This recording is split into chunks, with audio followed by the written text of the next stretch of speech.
What's up guys, ModelBuses98 here, and today I'm going to be talking about the most common mistakes people make when selling model buses. Now, a number of reasons why you might make these. The obvious one is when people inherit some sort of collection, or they buy them from the charity shop, or anything really, and they don't really know how to package them. They're not too sure, but a ton of people make these mistakes.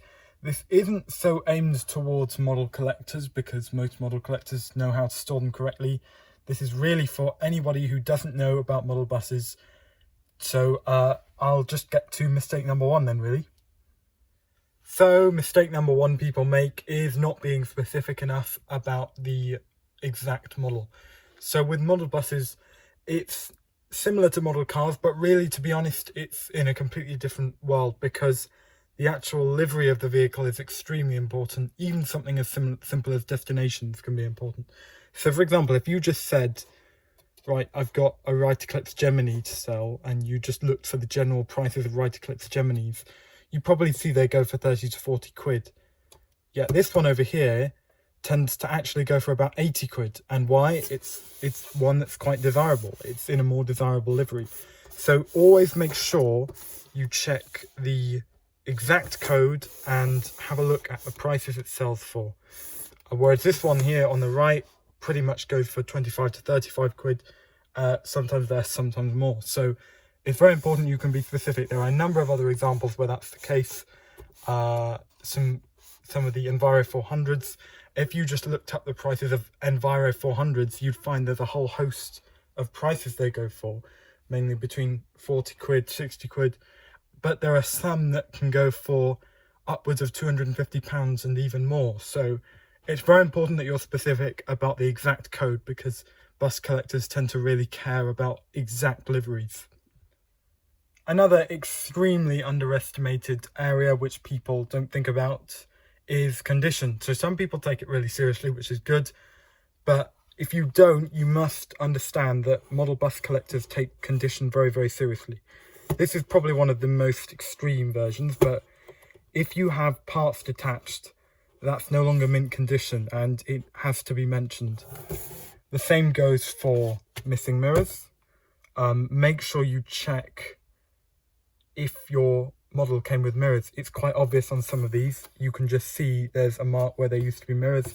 If not, try Google Images.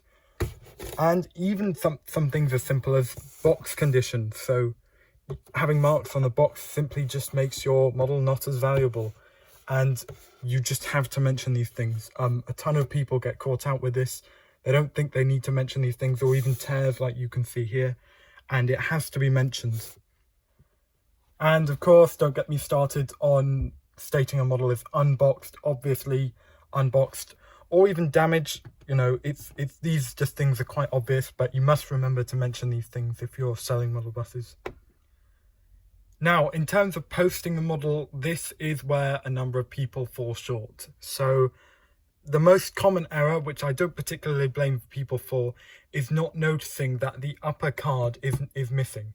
So this is essential because if you don't insert the upper card, and it really depends on the model, some models it's more serious than others, some still serious but not as serious. On models like this, which just have pegs that hold it down, I'm not going to demonstrate for you, but it will break free if you don't have a plastic upper. Now, the solution to that is pretty obvious. You either need any sort of piece of foam that will hold it in place. That may not even be adequate, but the point is you need something to hold it in place or it will fall around. And in this same category goes inadequately packaging models, because I guess this falls into the same category as the second issue and this issue. It's very important, as I said, that you are clear about box condition, because that makes a big difference to a lot of people. So it's important that you use bubble wrap and you use a box. This is pretty much just your best bet at ensuring the model will arrive safely. And it's always possible that in the post, just because, you know, the post couriers can be rough. I'm not saying who, I'm just saying, you know, some are rougher than others.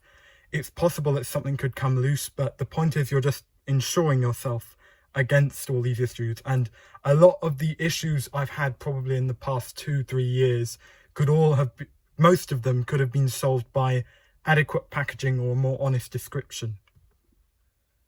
Something which many people don't notice, which can be not only a bad thing in terms of looks, but also a potential future actual structural issue, is paintwork bubbling. Now, this is unfortunate, but it seems that nearly every Creative Master North Chord has slight bubbling, some with major bubbling. I have quite a strong collection, and I'm telling you, barely any of mine don't have the issue, even the new MMCs. This, just for record, this has never been opened, and this has not great paint bubbling.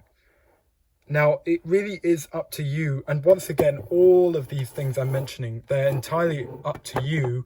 It's mostly insurance, and bearing in mind, and I'm telling you that collectors care about these things. And often, this isn't probably the worst example. Some examples are even worse.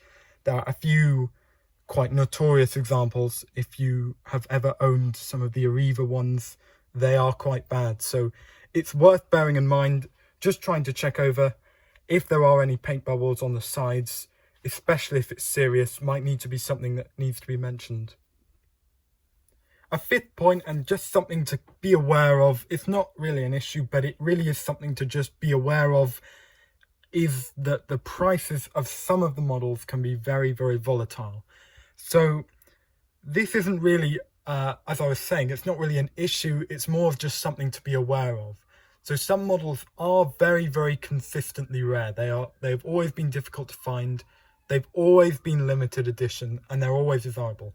Like this example here. I don't ever really see this model going down in value, to be honest. It's always going to be rare, it's always going to be desirable, it's a good looking model, it's a special edition, there's a reason for that. But some other models seem to change in value a lot. So for example, there was a period about a year and a half ago where these Metroline Enviro 400s and Enviro 200s were going for upwards of 120, 130 pounds for this exact model here, of which 1800 have been made. And don't get me wrong, it's a nice model, but really it's not. As a general basis, once people actually calm down and realize what they were really worth, they're actually probably only worth about 50 to 60 pounds, possibly more if people are willing to pay more. But you have to bear in mind, sometimes people do go crazy over these things. A crazy example is one I was just showing you earlier. This one, obviously not a damaged version of it, but I think it was actually a record where one of these went for 900 quid, and I can't verify it, but I asked the seller and he said it literally was paid for. Somebody was absolutely desperate for one. So just bear in mind that the prices can be a bit crazy. They're not 100% reliable. So do take a look at completed listings as much as you can. Anyway, I hope you enjoyed watching this video. I hope these tips are helpful to you, especially, as I was saying earlier, people who are not too familiar with model buses. I think people who collect model buses will know most, if not all, of these things like the back of their hand. But this video is mostly meant for people who have either inherited a collection or one or two, or they're just getting into model buses and they want to know these things. Anyway, thanks very much for watching this video, and I'll catch you in the next one. Bye for now.